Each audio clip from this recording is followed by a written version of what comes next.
Ayesha pregnant. এবার বলতেছিস তো আমি তো আমার ছেলেকে এরকম শিক্ষা দিই নাই, তার মানে আমি কিছুই শেখাতে পারি নাই আমার ছেলেকে। তাহলে এটাই কারণ না?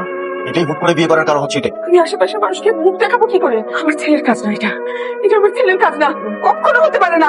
আবির ওর বড় ছেলে কত স্বপ্ন দেখছে ওকে নিয়ে, ওর বিয়েটা এইভাবে দিব, ধুমধাম করে দিব, কত কিছু চিন্তা করে রাখছি। কি করলো সেই ছেলে? কথা নেই বার্তা নেই, হুট করে তোমাকে নিয়ে আসো।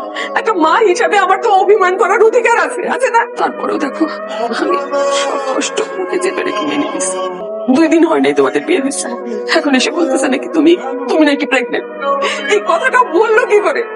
বুঝতেছি কি ভুল বুঝতেছি? আমি কি ছোট বাচ্চা? তাহলে কি বাচ্চাটা আকাশ থেকে পড়লো? হ্যাঁ, কি বুঝাতে চাও তুমি আমাকে?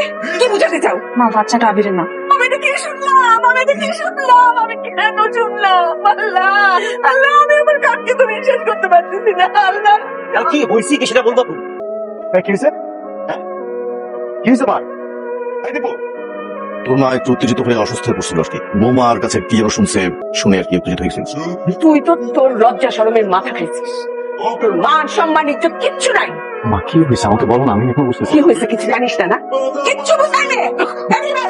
বের হয়ে বলো তোমার স্বামীকে তুমি কি বলছো আমাকে, বল এখন। আমাদের বাসায় এনে বলছো যে এটা হচ্ছে তোমাদের বৌমা, আমরা একে গ্রহণ করছি, মুখ বুঝে সহ্য করে নিচ্ছি, কিচ্ছু বলি নাই। তার 2 দিন পরে বলছে প্রেগনেন্ট, আমরা আমরা সেটাও মেনে নিছি, কিচ্ছু বলি নাই। আর এখন এখন এই মেয়ে বলতেছে ওর পেটে যে বাচ্চা, তার বাপ আমার ছেলে না। তো প্রবলেম কোথায় বলো? হ্যাঁ আমি বিয়ে করে বাঁচাই আর তুমি কিছু করি না, কিছু করছে কি মাই ওয়াইফ এসে প্রেগন্যান্ট, আর পেটের বাচ্চাটা আমার না। তো এখন কি করবো বলো আমাকে? আমি তো মেনে নিছি, সংসারটা তো আমি করতেছি মা, তুমি তো সংসার করতেছো না।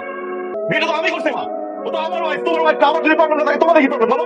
আমি এখন ওনাকে ডিভোর্স দিয়ে বাড়ি থেকে বের করে দিব। তুমি আমাকে একটা কোনো সিগনেচার দিয়ে দাও যে তুমি আমার জন্য যে মেয়ে পছন্দ করে আনবা সেই মেয়ে কখনো কোনো সম্পর্ক ছিল না, কোনো কানেকশন ছিল না, বলতে পারবা? আনপ্রেডিক্টেবল পৃথিবী এটা, কোথায় কি হচ্ছে কেউ জানে না। At least আমি জানি আমার ওয়াইফের সাথে কি হয়েছে।